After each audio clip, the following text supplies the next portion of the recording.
प्रयागराज में राजू पाल हत्याकांड के बाद उमेश पाल जब गवाही देने पहुंच रहा था और जो मुख्य गवाह उमेश पाल ही था, उसकी सुरक्षा में लगे संदीप निषाद, उत्तर प्रदेश पुलिस के कांस्टेबल।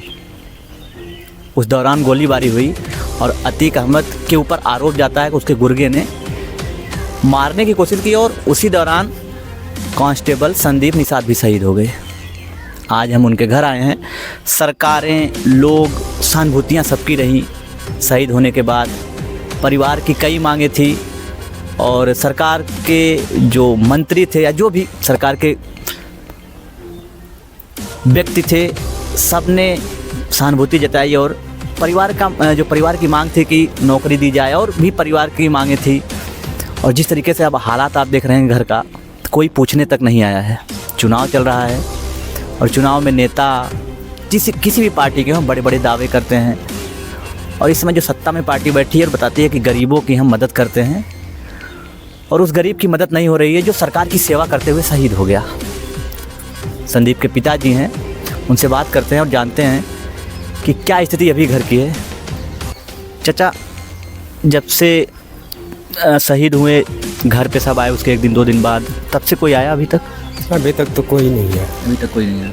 जो महीने से जी अभी तक कोई नहीं है। और घर का हालत तो गड़बड़ा है।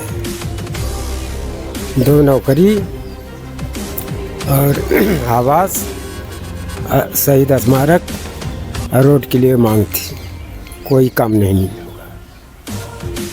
आपने सरकार से 2 नौकरी की मांग की थी, तो ये अभी तक मांग पूरी नहीं हुई है? कुछ नहीं, कोई मांग पूरी हुई कि नहीं? एक भी मांग पूरी नहीं हुई। रोड भी नहीं बना, शहीद स्मारक भी नहीं बना और नौकरी का सवाल था वो भी नहीं हुआ और आवास का बात था वो भी नहीं हुआ। ब्लॉक पे जाने के बाद वीडियो बोलते हैं कि आपके पास आवास है। हम तो एक जो चाचा घर में रहते हैं। वीडियो साहब जब आप जाते हैं ब्लॉक पे तो बोलते हैं कि आपके पास आवास है, आवास नहीं, इसीलिए नहीं दे रहे हैं। हाँ, वीडियो साहब ब्लॉक पे जाने के बाद वीडियो साहब यही कहे कि मतलब आपके पास आवास है। मैं उनसे यही बोला कि मैं चाचा जी के घर में रहता हूँ, मेरा कच्चा मकान वो गिर रहा है। शहीद के पिताजी हैं और वीडियो साहब बोल रहे हैं कि आपके पास आवास है इसलिए आवास नहीं मिल रहा है। कितना अजीब बात है ना। सरकारें दावा कर रही हैं कि हम गरीबों की मदद कर रहे हैं और संदीप के पिताजी की मदद नहीं हो रही है। आप लोगों से निवेदन है कि वीडियो इतना शेयर करिए, कम से कम ये मुख्यमंत्री साहब के पास जाए और मुख्यमंत्री जी इस बारे में संज्ञान जरूर लें। चाचा, जब से अब उनकी पत्नी भी हैं आप लोगों के साथ ही नहीं, वो 20 मार्च को चली गई। तब से कोई हाल खबर? कोई खबर नहीं, न फोन तो सब बंद। कोई मतलब नहीं है? कोई मतलब नहीं, न फोन करती है न तो हम लोग फोन करता है। 13-14 महीना गुजर गया। और कुछ राहत के लिए कुछ सरकार ने पैसा या कुछ दिया था कि नहीं आप लोगों को? वही क्रियाक्रम के लिए दिया था। हाँ, उसके बाद कोई समाचार भी नहीं लिया और न कोई खबर। नेता होता कोई? अब चुनाव चल रहा है, कोई आया था नेता होता कोई? अभी कोई नेता नहीं आया। चुनाव के बारे में कोई यहाँ तक नहीं है।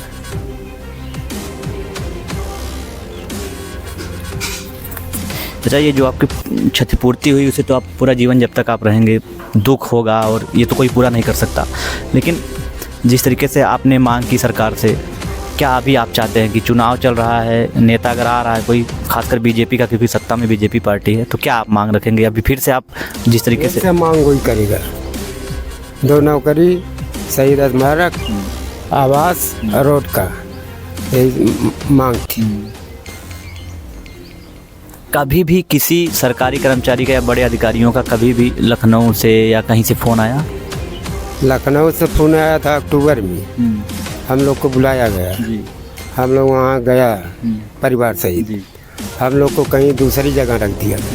जब प्रोग्राम ख़त्म हुआ तो 12 बजे हम लोग को पुलिस गाड़ी लेके गई, उस स्थान पर छोड़ के चली गई। कहाँ पे आप लोग गए थे? लखनऊ।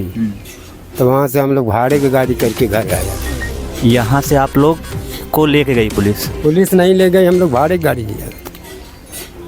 और फिर भाड़े की गाड़ी से ही आए? हाँ, कोई खबर नहीं दिया। प्रोग्राम ख़त्म हुआ, इसके बाद पुलिस गाड़ी लेके गई और वहाँ छोड़ के चली गई। प्रोग्राम क्या था? बुलाया गया था हम लोग को। बस पता आपको नहीं चला क्यों बुलाया गया है? हाँ, किस कारण से बुलाया गया, क्या कैसे, कुछ भी नहीं पता? कुछ नहीं पता था। कितने लोग आप लोग गए थे? पूरा परिवार गया था। फैमिली पूरी गई थी। अब सत्ता में जो हैं उन्हीं से प्रश्न होगा कि ऐसा क्यों किया जा रहा है या ऐसा क्यों हो रहा है, कहाँ पे चूक हो रही है। क्योंकि ये असहाय परिवार जिसका बेटा शहीद हुआ और अब वो परिवार, स्थिति आप देख सकते हैं परिवार की, जिस तरीके से परिवार ने मांग की, 2 नौकरी की, कोई एक भी मांग पूरी नहीं हुई अब तक। संदीप के बड़े भाई हैं, उनसे बात करते हैं। भैया क्या नाम है आपका? हमारा नाम प्रदीप निषाद है। अभी तक सरकार ने कोई मतलब आपकी डिमांड पूरी नहीं की है? जब घटना हुई तो जैसे माननीय डॉक्टर संजय निषाद भी आए जी। थे, तो जैसे हम लोगों की मांग थी कि 2 नौकरी, 1 करोड़ रुपया मुआवजा, रोड, शहीद स्मारक, शहीद गेट। तो डॉक्टर संजय निषाद ने कहा कि आप जो है ये मूर्ति की बात करें, हम स्टैचू लगवा देंगे। अभी तक जो है नहीं, ये सब मांगी पूरी हुई है। ये संजय किसने कहा था? ये डॉक्टर संजय निषाद जी ने। हाँ। और हम लोगों को जैसे राहत वाला जो है 50 लाख रुपया, तो 40 लाख जो है संदीप की पत्नी के खाते में गया और 10 लाख जो है पिताजी को मिला। यही हम लोगों को मिला 10 लाख। अन्यथा जो है सरकार की तरफ से कुछ पैसा नहीं मिला हम लोगों को। पिताजी के खाते में 10 लाख रुपए आए? 10 लाख, हाँ 10 लाख। बाकी उनकी पत्नी हाँ, खाते चले गए? हाँ। और उनकी पत्नी भी अब घर छोड़ के चली हाँ, गई? घर छोड़ करके चली गई उनकी पत्नी भी। आप लोगों से बिल्कुल ही कोई मतलब नहीं? नहीं, कोई मतलब नहीं रखती हो हम लोगों से।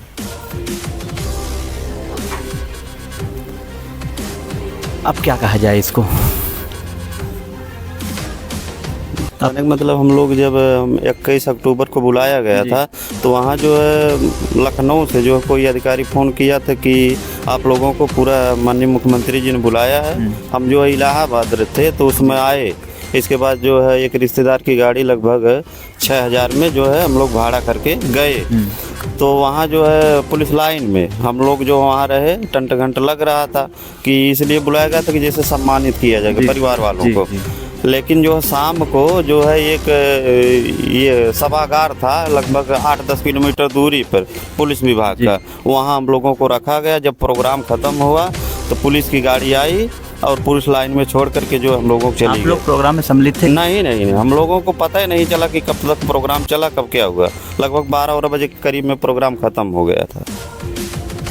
हम लोगों को दूर रखा गया, वहाँ दूर रखा गया था? दूर रखा गया था, 8 किलोमीटर दूरी जहाँ प्रोग्राम था वहाँ से 8 किलोमीटर दूर। किसका प्रोग्राम था आप लोगों को? माननीय मुख्यमंत्री जगह जैसे कि परिवार वालों को जो सम्मानित किया जाएगा। हाँ, उसकी पत्नी को क्या दिए माननीय मुख्यमंत्री जी हम लोग? अच्छा, उनकी पत्नी थी वहाँ? हाँ, उनकी पत्नी को जो है वहाँ से लखनऊ से जो पुलिस वाली गाड़ी गई थी लिवा करके पहुँचाई भी माई के उन लोग।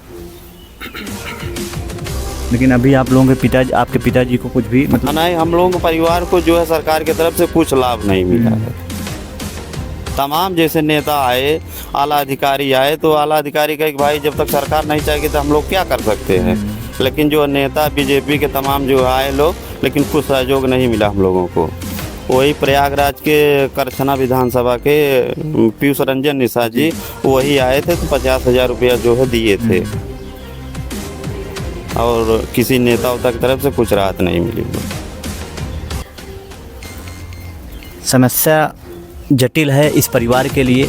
अब ये परिवार करे तो क्या करे? संदीप की पत्नी थी, घर छोड़ के चली गई है और जैसा भैया बता रहे हैं कि करीब 40 लाख उनके खाते में आए थे। हाँ, 40 लाख वो लेके चली गई हैं और संदीप के पिताजी के खाते में केवल 10 लाख रुपए। शहीद की कीमत जो है इसका अंदाज़ा तो कोई भी नहीं लगा सकता और उसकी कोई कीमत होती नहीं है। लेकिन जीवन जीने के लिए कुछ सहारा चाहिए और इस बुढ़ापे में चाचा को ये सहारा ज़रूर मिल जाता। लेकिन अभी फ़िलहाल कोई भी राहत दिखती नज़र नहीं आ रही है। अरे हम लोग जो है यहाँ गोरखपुर भी गए थे, पूरा परिवार सहित गए थे। योगी जी के पास? हाँ, योगी जी मिले? जनता दरबार जी, जी। में। और माननीय मुख्यमंत्री जी से हम जो स्वयं बात की, हमारी माता भी बात की कि सर जो है हम लोग 2 नौकरी और जो है आवास, रोड और 1 करोड़ रुपया मुआवजा की और शहीद स्मारक, शहीद गेट। तो आला अधिकारी को बुलाए और हम जो लेटर लिखे थे वो बुलाए कि इस पर निर्णय ले लिया जाए। इसके बाद जो है 2-1 दिन के बाद जो है कुछ लखनऊ के अधिकारी थे और कुछ जो है प्रयागराज के यहाँ आए और परिवार की क्या स्थिति तो लिख के ले गए, लेकिन आज तक जो है कुछ पता नहीं लौटा नहीं। हाँ, कोई नहीं लौटा नहीं। आप लोग कभी मुख्यमंत्री योगी जी से मिले आप लोग? हाँ, वही तो गए थे हम लोग मिलने लखनऊ के- में मिले थे आप? लखनऊ नहीं, यहाँ हाँ, गोरखपुर। जनता दरबार में कुछ जो है लाभ नहीं मिला हम लोग। आप मुख्यमंत्री साहब से मिलने के बाद भी कोई लाभ नहीं? कुछ नहीं लाभ मिला हम लोग। ये एक बहुत ही जो एक कह सकते हैं मार्मिक स्थिति है इस परिवार की, और इस मर्म में